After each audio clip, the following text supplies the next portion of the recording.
Alright, hey guys, I want to get this video done before 15 minutes, so that way I don't have to make a part 2. Anyway, this is going to be on UGC and how we can make it better.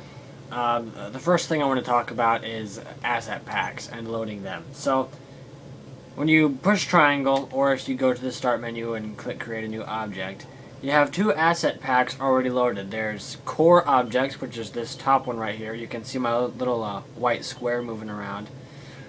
And core objects is just cars, bombs, people, stuff like that. Then you have core logic, which are the logic boxes. So, as you can see, you have different rows, or columns, whichever you want to call them. I'm gonna go going down. Going down is going to be rows, and then going across is going to be columns. At least in this video. I'm just going to use that. It might not be right. I don't care. If you go down here to an empty row, and you push square to load an object, you have a choice to load multiple different things. But what really pisses me off about this is that the swamp monsters, or the corrupted, are one single faction. They are one single enemy group. But if you want to have swamp monsters, you gotta load every single one in a different row. So now, instead of having all the, see up here in core objects, how you have male, female, and then you have all these other things, you can't just load swamp monsters and then go left and right and pick from the 4 different types. You have to load each type in a row. So you just wasted 4 spaces on one enemy faction.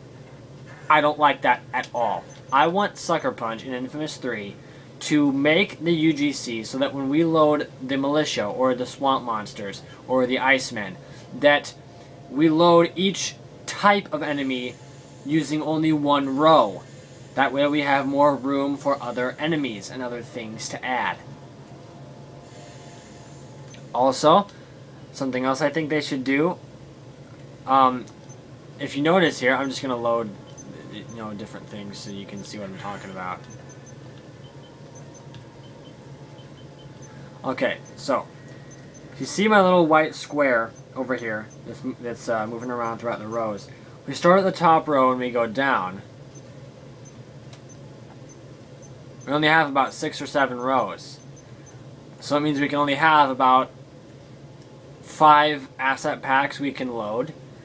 I think what we need to do is we need to make it so that when you get to the bottom, that there's a little scroll bar, and you can actually go down, you can scroll down and add more asset packs.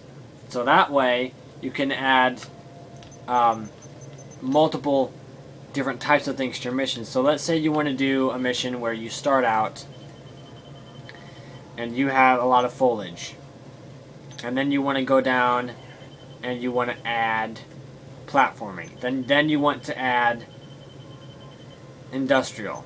Then you want to add militia. But you don't want to just choose the regular militia or the minigunner. You want to have both in the same pack, so then you can just go over here and go like this. You can go, alright, you can go left or right. So I don't know how confusing that is. A lot of people are probably going to comment, and I'm going to get pissed because I can't find ways to explain this easily.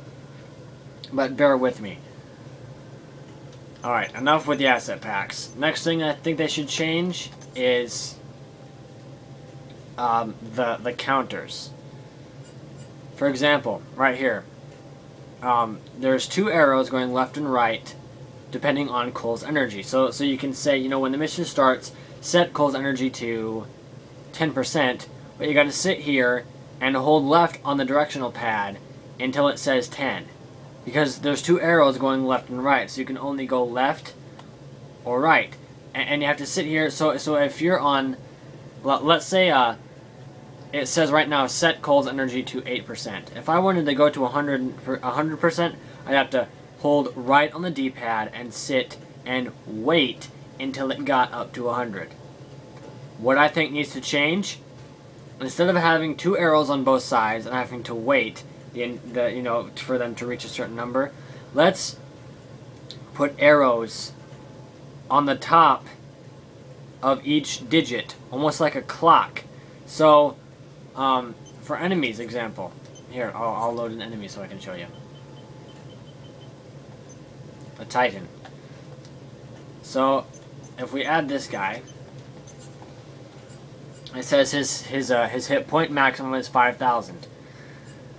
If we were to change this to 6,000, we have to hold right on the directional pad for about, I don't know, a good 10 to 15 minutes before it reaches 6,000. Why not have arrows on the top and bottom of each digit, so then we can change the 5 straight to a 6 by pressing down on the D-pad, so you can change the numbers faster. I'll put a picture in the well, if I can, I'll put a picture in the description of what I'm trying to talk about. But that's something that I need to change. Also, something else I think they need to do. We need to have Quo and Nix as conduits. I don't know why Sucker Punch didn't put them in here. I don't know why they decided not to, because they would work just the same as the other bosses, the boss enemies. They would, they would alternate powers, and just have them use the same simple logic as any other person.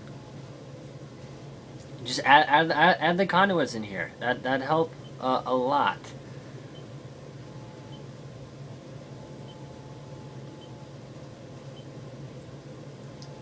I think that'd be a good thing to see.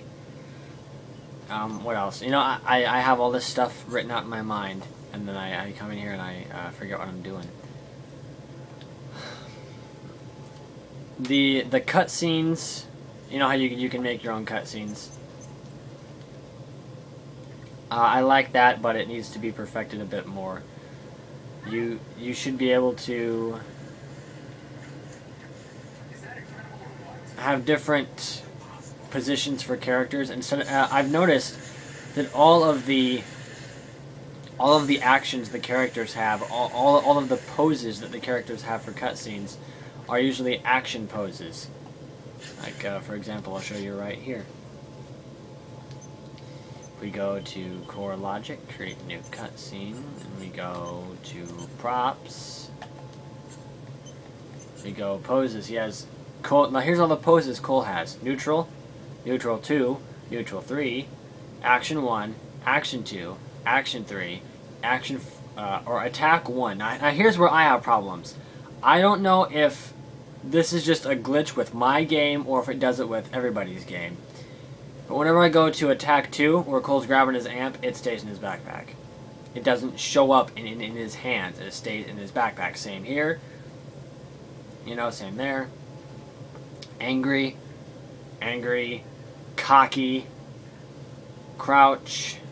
Bored. Injury. Kneel. Pain. Sad. Sneaky. Lie down. Look. Point. Curious. Fear, happy, nervous, powerful. He doesn't have a relaxed stance. He doesn't have... He actually, what I would like to see is a pose where you can sit the characters down on a bench or a chair or a rock or something, where a pose that they sit down. I honestly want to see that. That would just, it would add a little bit more creativity to the missions. The emotions he has, these are facial expressions. If you're going to do a close-up of someone's face, he has neutral, angry, happy, surprised, sad, pained, thoughtful, dead, asleep, twitchy, concerned, and none. Once again, where's kind of just relaxed, because none neutral isn't really relaxed. He kind of looks angry when you put him in neutral. And I'm probably going to forget a lot of things I wanted to say in this video, but that's okay. What was I thinking about? We should have more objects to choose from. We need... well, how can I exactly put this?